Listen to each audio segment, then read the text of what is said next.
மேஷராசிக்காரர்களுக்கு புதிய அனுபவங்கள் ஆரம்பிக்கும். எனவே மேஷராசிக்காரர்களுக்கு தொழில் ரீதியாக எல்லா முடிவுகளும் எடுத்துக்கொள்வதும், நல்ல விஷயங்கள், ஆக்கப்பூர்வமான விஷயங்கள், பெரிய மனிதர்களை சந்திப்பது, அரசியல்வாதிகளை சந்திப்பது, அரசாங்க தொடர்புகள் ஏற்படுத்தி கொள்வது எல்லாமே ஏற்படும். பேர் புகழ் கிடைக்கக்கூடிய அமைப்பு. விடுபட்ட தெய்வ வழிபாடுகளை நிவர்த்தி பண்ணுவீர்கள். உங்களுக்கு தேவையான விஷயத்துக்கு அதிக முக்கியத்துவம் கொடுப்பீர்கள். திட்டமிட்டு செய்யக்கூடிய அனைத்து காரியங்களும் மிகப்பெரிய ஏற்றத்தையும் நம்பிக்கையும் இருக்கும்.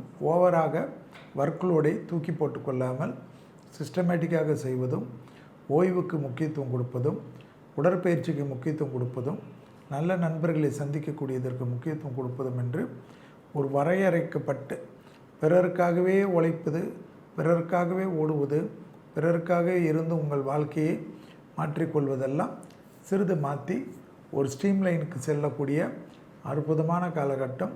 யோக பலத்தையும், நம்பிக்கையும், சந்தோஷத்தையும், அனுகூலத்தையும், நல்ல விஷயங்களையும் படிப்படியாக ஏற்படுத்தி தரும். குறிப்பாக பிள்ளைகள் விஷயத்தில் காணப்பட்டிருந்த சங்கடங்கள் எல்லாம் பரிபூர்ணமாக நிவர்த்தி ஏற்படுத்துவதற்கு உண்டான சாத்வீகங்கள்.